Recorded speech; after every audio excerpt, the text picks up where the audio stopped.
இனிமே கண்ணை மூடிட்டு கடலை எண்ணெய் வாங்கலாம். ஏன்னா மந்த்ரா கடலை எண்ணெய் இதயத்தின் தயாரிப்பு. வறுக்க பொரிக்க ஏன் எல்லா சமையலுக்கும் மந்த்ரா தான். மந்த்ரா கடலை எண்ணெய், அபார ருசி, ஆரோக்கியமான உடல் நலம். மக்களாட்சி வருது. நல்லாட்சினா எடப்பாடியார் தான். வாக்களிப்பீர் இரட்டை இலையே. நேற்று ஒரு பகுதியில் பிரேமலதா வந்து ஒரு சர்ச்சைக்குரிய பேசியிருக்காங்கன்னு சொல்லி தொடர்ந்து அது வைரல் ஆகிட்டு இருக்குது.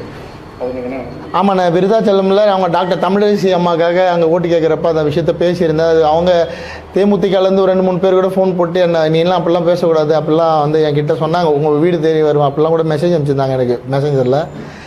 அவங்க வந்து அன்புமணி அண்ணனை பற்றி அவதூறாக பேசுகிறப்போ உங்களுக்கு சந்தோஷமாக இருந்ததா? இப்போ நாங்கள் வந்து அந்த அம்மா தான் சொன்னாங்க, தமிழ்நாட்டில் 2 பிரச்சனை தான் இருக்குது, எங்கள் அண்ணனை பற்றி குறை சொல்ல.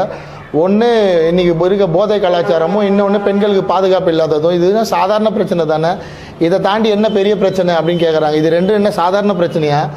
தமிழ்நாட்டுக்கு முக்கியமான மேட்ரே வந்து விஷயமே வந்து இங்கே பெண்கள் பாதுகாப்பு, சட்ட பாதுகாப்பு தான். அதுவும் இல்லை.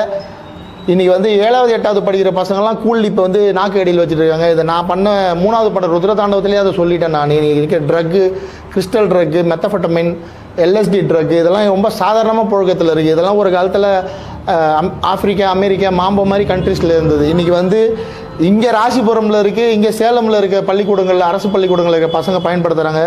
ரொம்ப சாதாரணமாக இது 2 தவிர வேறு என்ன விமர்சனம் பண்ணுவீங்கன்னு கேட்குறாங்க. அவங்க தெரிஞ்சு தான் பேசுகிறாங்களா இல்லையான்னு தெரியல.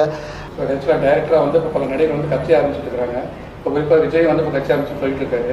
இப்போ நீங்கள் டேரக்டராக வந்து எப்படி நீங்கள் அதை பார்க்குறீங்க? அவர் எப்படி வரது எப்படி? சார், அவருக்கு மாபெரும் வரவேற்பு இருக்குது தமிழ்நாட்டில் விஜய் சாருக்கு. ஆனால் நான் போன தடவை ஒரு பேட்டியில் சொல்லியிருந்தேன், அவர் இன்னும் அவரை சுற்றி இருக்கிற கூட்டத்தை அரசியல் படுத்தலைன்னு.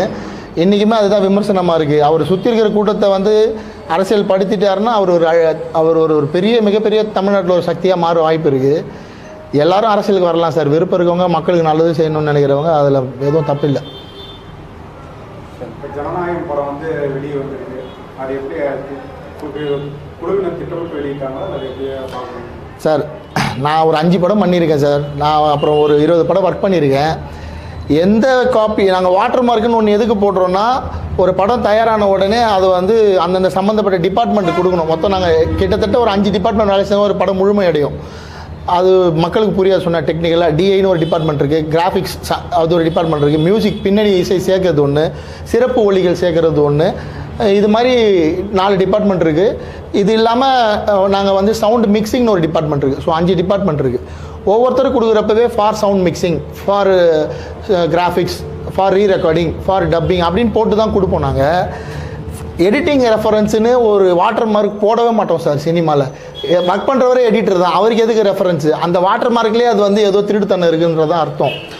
இன்னொரு விஷயம் சார், இந்த படம் வெளியானது துல்லியமாக படம் என்ன தேட்டருக்கு போதோ அந்த குவாலிட்டி ஃபைனல் அவுட்புட்டுன்னு சொல்லுவோம். அதுக்கு பேர் ஃபைனல் அவுட்புட். ஒரு எடிட்டர் ஃபைனல் அவுட்புட்டு அவர் டேபிளில் அவுட்டு போடவே மாட்டார். எடிட்டர் வந்து படத்தை கொடுத்துருவார், அது லேபுக்கு போய்டும், ஸ்டுடியோவுக்கு போய்டும். சவுண்ட் மிக்சிங்லேருந்து ஒரு ஃபைனல் அவுட்டு அந்த டிஐ ஸ்டுடியோவுக்கு தான் போவோம். டிஐ ஸ்டுடியோவில் இருக்கிற அவுட்டு தான் நாங்கள் ஓடிடிக்கு கொடுப்போம். நீங்கள் பார்த்த அவுட்டு வந்து ஓடிடிக்கு கொடுக்குற அவுட், டிவி சேனலுக்கு கொடுக்குற அவுட்டு. அது எடிட்டிங் டேபிளுக்கு வரவே வராது சார். இதில் ஏதோ சூழ்ச்சி இருக்குது.